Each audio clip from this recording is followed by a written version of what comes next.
Hello, I'm Vic Johnson. You're watching Goals to Go. This is a show about learning how to set your goals, and then we give you the tools and the techniques of the rich and the famous and show you how to achieve your goals. Today we're going to talk about the power of persistence. And if there's one commonality among every successful person I've ever met, it's the power of persistence. In fact, Napoleon Hill, who wrote the best-selling classic Think and Grow Rich, said of all the 500 people that he interviewed in America, the 500 richest and wealthiest, the one common factor they all shared was the power of persistence. And we've got someone today with us that is truly a walking example of the power of persistence. We want to welcome Ellie Drake. She immigrated to America from Iran about 15 years ago. Since she's been in America, and she's a young lady, folks, she's become a doctor and then went on from that to become a highly successful entrepreneur and president of Braveheart Productions. So we want to welcome you, Ellie. Thanks for coming today. Absolutely. Thanks for having me. Sure. Ellie, give us some examples. I read your story. What a tremendous story of you as a little girl in Iran. Yes. Tell us your story. What are some examples of persistence in your life? Absolutely. As you mentioned, Vic, I was born in Tehran, Iran, which is the capital of Iran. And, you know, for many years as I was growing up, I started realizing that something was not quite right in the country that I was born in. And obviously to have a dream and to have a goal, but not to have the choice to pursue your dreams would hurt so much that people were giving up on their dreams. But somehow, as a little girl, I started feeling that I didn't want to do that. And I believe that I started learning about persistence and the power of persistence even from a young age, knowing that, you know, I do have a goal and dream, and perhaps one day I can start my life in a country or a part of the world where I can pursue my dreams. So I started becoming internally persistent with that. Yeah. Well, I know that you have a formula that to get in the flow, so to speak, Yes. with your goals, and that, you know, one of the things about being persistent is to be in the flow. Absolutely. Would you share that formula with us? Absolutely. To be in the flow is so important. I didn't understand what that meant, but now I do. And you know, it's sort of difficult to put it into language because being in the flow is an experience. However, I've created a formula that I feel can be a catalyst to being in the flow with our goals and basically having that inspiration to go forward. Most people want to achieve a goal that they do not even enjoy because they feel that's what they should do. So the first step that I feel is the most important step is, first of all, accepting what it is that you want to achieve. Let's say you're an entrepreneur and you want to get to a level of financial freedom, yet you don't even enjoy making phone calls or selling your products and services. And before you accept that this is perhaps the work that you're called upon to do right now, then you can't even be in the flow. You can't effortlessly attract. You cannot be persistent. Any external circumstance can get in your way. So the first step is accepting that this is the work that I'm called upon to do right now. Now, out of that acceptance, number one comes commitment. And you know, without commitment, without having an intention, then we're just sort of, you know, testing every day. So out of that acceptance comes commitment. And then out of that commitment comes a sense of peace from inside that, okay, this is what I want to do. Now, that sense of peace can then take us to the second step in this formula, which is enjoyment. Most people say to me, Ellie, how do I enjoy making phone calls? I want to get to a level where I enjoy having sales or doing presentations and so forth. And I feel that's an illusion because we can't get joy from an external source. So for me to be looking for joy from making phone calls is actually an illusion. So what I have to do is say, you know what, now that I have accepted that this is what I want to do, now that I have that sense of peace coming from inside of me, therefore I can be in joy, in the consciousness of joy as I am making my calls. I can be in joy as I am doing a speech and, showing my products and services. So being in joy versus looking for joy. Right. That's the second step. The third step is enthusiasm. So I have now accepted that this is the work that I'm called upon to do. I am now in joy, and now I can be enthusiastic. And the word enthusiasm means in God. And when I am enthusiastic, I am inspired. And the word inspiration means in spirit. And so now I can be inspired about having a purpose. Most people have goals without a purpose. And so once I am now inspired about having a purpose that is larger than me, then I can have emotional vitality versus just a sugar high of, you know what, I want this goal and I'm going to go forward until I have my first challenge. Right. And that is a formula that can assist anyone to be in the flow as they go in this journey to achieving their goals. Fantastic. Well, I'm in the flow. Yes. I'm moving toward my goals, and life happens. Life gets in the way. Yes. A bump in the road. I get thrown off the horse, and I'm discouraged. I'm not making any progress toward my goals. Yes. One of the biggest reasons people give up. Absolutely. How do you deal with discouragement? You know, I look at discouragement as a little teacher or a challenge that I have. And, you know, I truly believe that within every external chaos, there is an internal divine order. And people usually say, no, in my external chaos, I do not see an internal divine order. And I say, you're not looking deep enough. Within every external chaos, there's an internal divine order. So if I am discouraged because there's a challenge, first of all, I can look at my challenge as though it is my teacher. Learn the lesson, because once I learn the lesson, then I can go on. And I can go on to making another mistake, obviously, or another discouragement, which will then teach me another lesson. So that is discouragement. Now, another thing that I have experienced is, you know, failure is okay, as long as I don't allow that to become my identity. For most people, failure becomes their identity, and then every time they want to go forward, that identity now gets activated, and then they want to hibernate, not confront, and procrastinate because it doesn't feel good to have that identity that now has become activated. So as long as failure doesn't become our identity and it just becomes a little teacher, then we can witness the situation rather than being so stuck within the situation. Fantastic. A lot of discouragement comes from comparison. Yes. I know that you coach a lot of people in the MLM industry. And I know that it's common a lot of times if you're in the MLM industry, especially when you're starting out, to look around and see some others moving faster in any business, in any occupation, any achievement or pursuit of achievement. What is how do we deal with discouragement when it has to do with comparison and we're looking and seeing someone else doing the same thing we're doing and they're moving faster than we are? Yeah, absolutely. And you know, a long time ago, I started experiencing that whenever I compared myself with someone, I actually got in my own way. And I started looking at that and saying, why is that? And the fact is that we're all very unique human beings. And the moment I compare myself with someone, I compare myself to the illusion that I think I should be. Since it's an illusion, I'll never be able to fulfill that illusion. And therefore, I'll be looking at it and going, why am I not where I want to be? But that's an illusion. It's not really who I am. And so I started letting go of comparing myself with other people and saying, you know what, I'm just going to do the best that I can. I'm going to compare myself to the best of me in this moment. And it was interesting because I started really understanding that I was empowered and I was unique. And, you know, and then other people started saying, wow, you know, you have things that, you know, we are getting inspired by. And that really, all of that came by letting go of my own requirement for approval and comparison. And it was very interesting. Now, you know, when you're in Iran Yes. and you're looking out and you know there's something bigger, Yeah. you know there's something better in your life, you know your life was created for more than that, and you're studying to be a doctor, and you're discouraged. Now, and you've become kind of a model for others because you've overcome so many things. What type of tools have you used? Have you created for yourself or developed? Or what other external tools do you use to fight discouragement, to persist?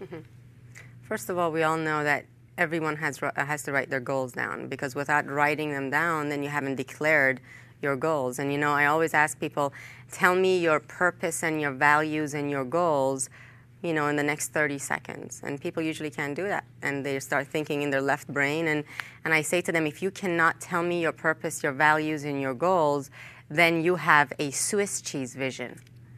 You know, when you have a Swiss cheese vision, then you're attracting according to the lack within that vision, not the fullness of it. So first of all, you want to really know your picture. You want to know your movie. You want to have that engraved within you. Now, some of the external things that I basically use to assist me is affirmations. The power of affirmations are so important. However, most of us don't realize that the external aspect of an affirmation is really nothing. For instance, let's say I get up every morning and I say, I'm a millionaire, I'm a millionaire. Well, if I don't believe it inside, if I don't feel the abundance that comes from being a millionaire, then my subconscious mind is going to say, no, you're not, no, you're not. And that's why people say, I say affirmations, but I don't feel them. As a matter of fact, I feel like I'm going backwards because I'm sort of fighting with myself every time I say an affirmation.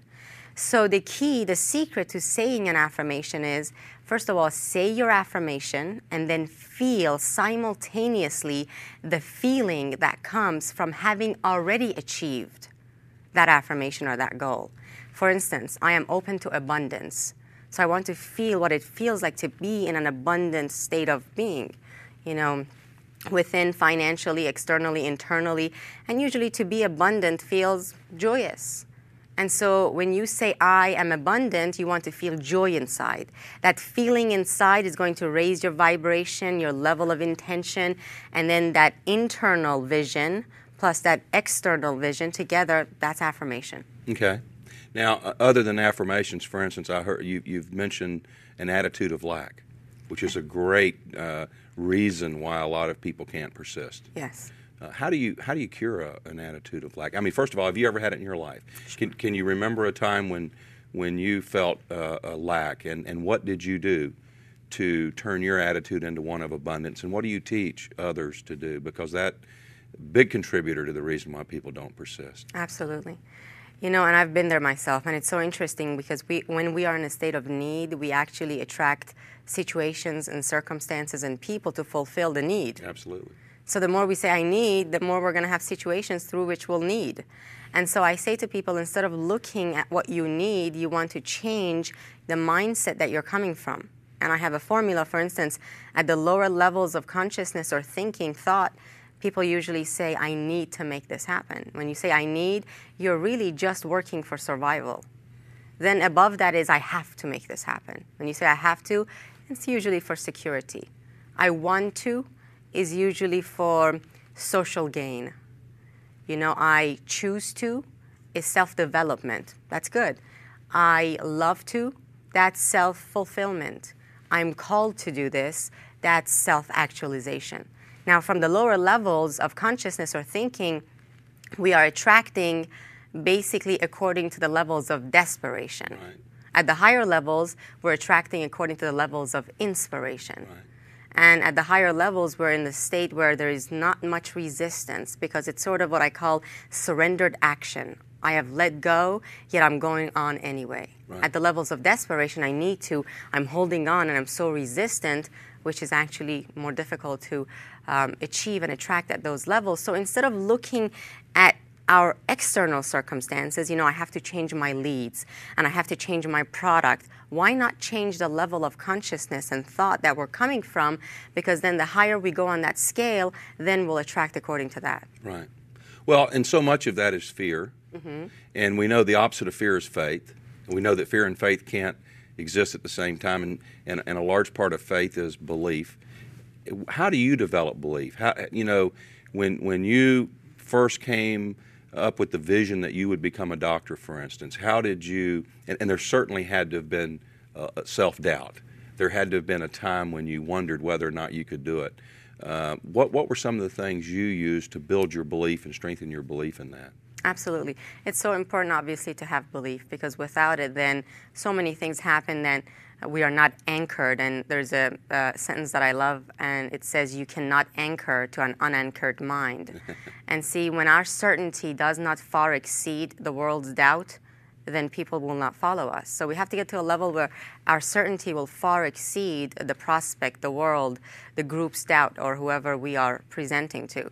Now, it's interesting because I became a doctor not because it was truly my passion and purpose, but because my parents said to me, Ellie, when we go to America, you're going to become a doctor. And I said, you know what, take me to America and I'll become whatever you want me to become. And so I was going to school to become a doctor about 3 years before graduating. And I remember one day I was sitting in class and I said, how come I don't have the butterflies, that feeling in my belly that I know I require to be fulfilled. In practicing as a doctor, yes, it's great to see patients, and I like that. However, to have to deal with insurance companies and knowing that the bigger my practice got, the more it would own me, so forth and so on, was not really something I was excited about. There was an entrepreneur within me. It was another purpose, another calling that was sort of whispering. Right. And I could feel that. And then I decided to become an entrepreneur. I went into the industry of direct sales and network marketing. I had my own challenges. I was persistent. I had a lot of leadership. I remember people usually say, I'm not a leader yet. But what is the definition of a leader? Because when I first joined network marketing and direct sales, if you feel like leadership is having a lot of money in your bank account or a PIN level or a title in your company, then not many people can get started. Everybody starts from a lower level. And so I remember, for instance, Vic, I would be in a hotel having a presentation. And I was at the beginning levels, no money, no title, no external level of leadership, yet I would be there earlier than anyone else. I'd remember the people that had brought me into that business would come probably 20 minutes later, even then, the fact that I was there, no one else was there. And I would look from the top floor, and whenever they came, I would go downstairs and say, can I help you with anything? They were my mentors, and I wanted to sort of be with them. They were the bowl of glue. I wanted to stick my hand in there. And, every time you stick your hand in a bowl of glue, you take your hand out, and you can't help but having a lot of glue sticking to it. Right. And so that's leadership. That was my leadership. And they saw that, and they said, Ellie, you've got leadership. Come with us to this place, and let us show you this. So leadership comes from inside. Right. And so I started having that. But going back to becoming a doctor and then becoming an entrepreneur, I realized that becoming a doctor, although I did become a doctor, $150,000 in student loan debt, and I decided to be an entrepreneur instead because that was my purpose. Right. That was my passion. And that's another thing that I teach. People usually say, that's my goal. And then I'll say, well, what's your value beneath that goal? Right. And then what's your purpose? Because, see, a goal without a value and a value without a purpose, once again, is not anchored. Right. Well, and I want to explore that because you indicated that you chose a goal. You didn't choose the goal. Your parents chose a goal. And so many of us get in a situation where we've got a list of goals. They're not really our goals. Yeah.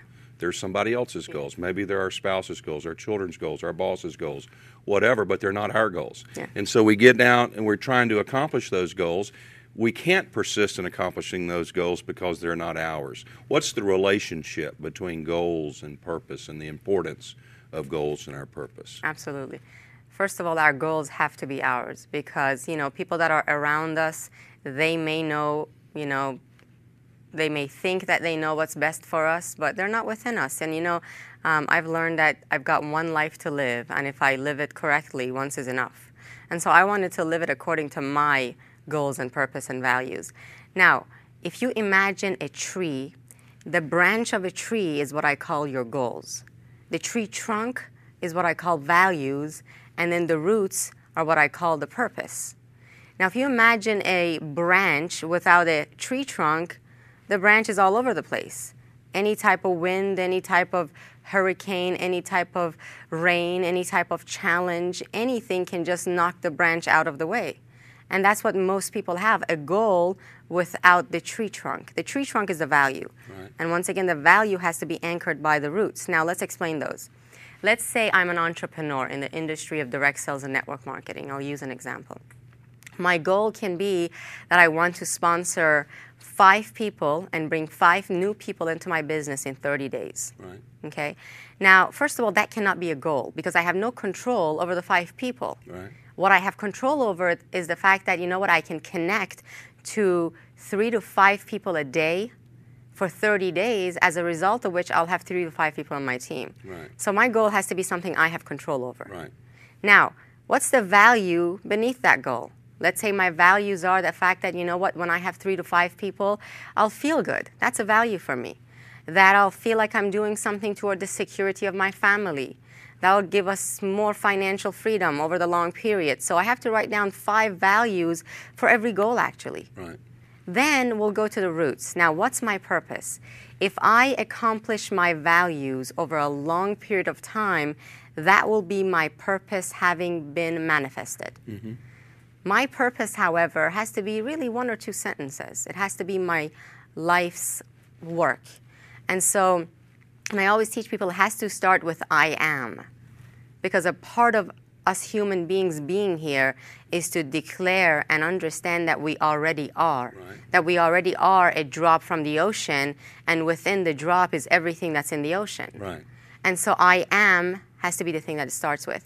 I'll give you an example. Mine is I am a world-renowned, highly paid, inspirational and transformational female speaker. Great.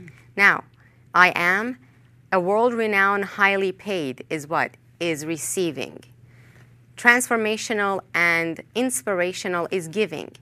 Within every purpose, you have to have giving and receiving together. Right. Because giving and receiving are the two sides to the same coin, and you cannot separate them. Right. So if I were to say, I just want to help people, and a lot of people, I just want to help people. That's my purpose. Yes, that's great, yet as a result of that, what are you going to receive? Because most people are not open to receiving. Right. And you have to allow yourself to be open to this abundance that's reserved for all of us. Sure. So I know that you believe that there's a particular mindset that one has to have in order to reach their goals. Can you describe what that mindset is? yes, the mindset has to be the mindset that really sees the vision. And the vision is I'm going to work, from the end to the beginning. I'm going to look at every challenge, and I'm going to look at the divine order within the challenge like we talked about. Everything will be a teacher in this journey, and you know what? I'm not going to keep going for the goal, for the destination, because then I'll miss the whole space here. I won't be in the moment because I'm always looking for the for the goal. So I'll enjoy the moment. I'll bring my awareness from the past, put it in the moment. I'll bring my awareness from the future, put it in the moment. And when my awareness is in the moment, then I cannot help but have a lot of gratitude.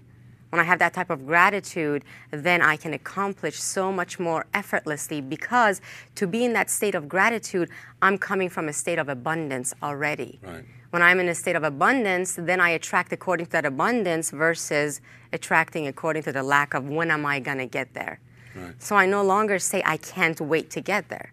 I'm in the moment. That's going to come. Right. Yet I'm in the moment enjoying this, and as long as I do my best in this moment over a longer period of time, I will go beyond my expectations, Right. which is very important, the difference between expectations and intentions. Right. I know that when I was talking with you before the show, Yes. and you may not even know this, but you said something and it stunned me. I mean, I had to have looked like a deer in headlights, because of all the stuff I've read, I've never heard anyone say this, and yet you put it in such a beautiful, delicate way. You said that it's not necessary to always be positive in order to persist. And that you need to explain that, because it's very powerful when I heard you say that. But it stunned me. Yeah. So it's totally the opposite of what one would think. Yes. Tell me what you mean. Absolutely.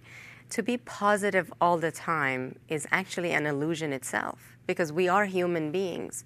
And a part of our human part, not the spirit part, but a part of our human part is to experience some negative emotions and to grow through them. So for me to say I have to be positive all the time, once again, I am comparing myself to an illusion that does not exist, which actually makes me feel negative to try to be positive all the time.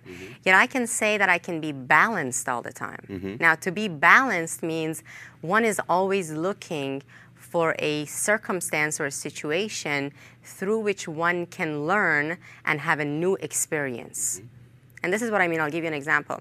I was in Denver, Colorado with a good friend of mine a few weeks ago speaking, and I was supposed to be speaking at 9 o'clock in the morning.